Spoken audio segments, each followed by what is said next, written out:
Hello, hello, hello, Malifaux fans. This is Crazy Carl from Weird Forms, back with another Malifaux video battle report.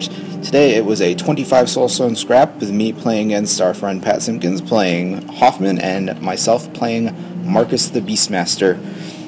So, getting into the game, we had a normal deployment setup because we really don't like doing the non-6-inch deployment zones. Similar board to the game I played against Twisted Metal the other day. Chris used the terrain really well to block himself off from my shooting in that game, and this game was going to be very similar for Pat. Pat made very good use of the terrain, hugged it to make sure I couldn't get surrounds on him, things like that.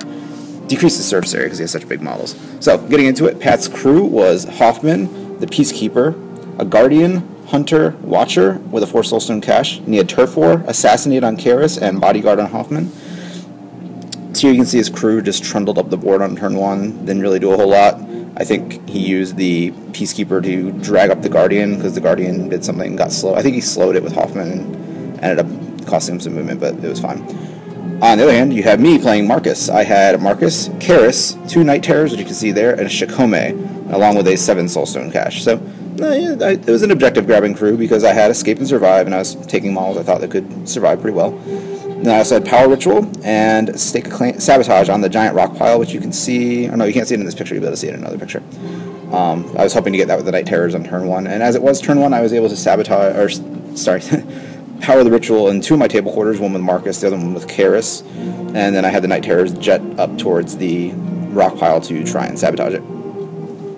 So you can see I moved up the Shikome, and I used it on turn 2 to move up and then give Marcus a charge target with a 0 action just to get a little bit of extra movement out of him. Not sure if it was the best plan, but going into turn 3, you see it worked out pretty well for me because I was able to get the Shikome up to pretty much into Pat's deployment zone and pull Marcus up in there and get the Power Ritual off. So on turn 3, it was turn 2. It was turn 2 or turn 3. I had 3 of my 4 corners for Power Ritual, so it was going really well for me. And my Sabotage went similarly well. I got a pair of Night Terrors over to the rock pile, which you will see here, and I had Karis covering them just in case Pat tried to get in and charge. As it was, Pat just launched spears at them because why not?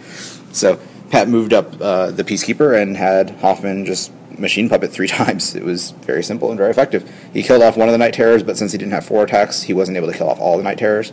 So I still got my Power Ritual, which is good.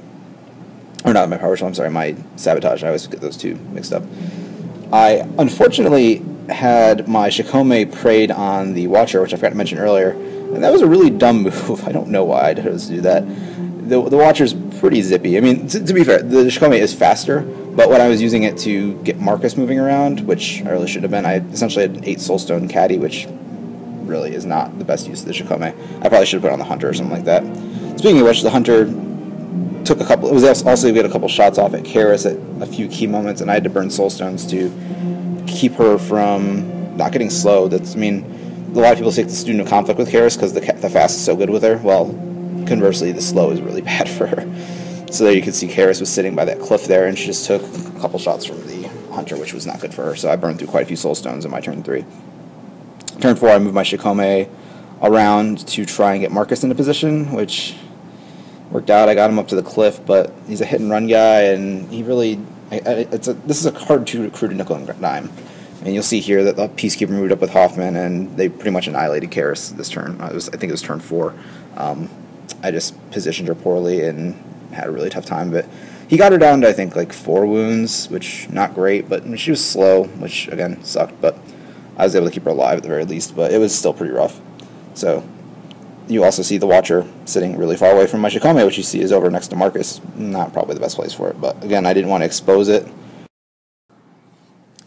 So again, I probably should have had my Shikome go against the Hunter or even the Guardian. I mean, a frontal assault is not the worst thing in the world for Marcus. It's just not really his forte. What is his forte is going after objectives, which I completely and utterly failed to do with my last corner. Basically just giving away a point because I really didn't need it. It's not a big deal. So here you see the aftermath of Karis. I actually won initiative on this turn, but since Karis was slow... I'm sorry, this turn being turn 5. Since Karis was slow, I couldn't get away. I put up some flame pillars, flew behind them, thinking, okay, he at least can't shoot me, and Pat was just like, I'm gonna get some. Came in with his Peacekeeper and just ripped me in half. It was pretty brutal. You can see an overview of the board with Marcus moving around ever so gently to try and tickle the Hoffman monster, but there's not a lot that he'd be able to do. As it were, going into turn 6, I decided to at least try and take out the Guardian, because I needed to get him down to 2 models to at least lessen the impact of his Turf War. So I did my best, I got in there, I did a bunch of wounds. My Shikome gamely flied after the stupid little Watcher and just couldn't take it out. Hate that damn thing is not insignificant. It makes me so sad.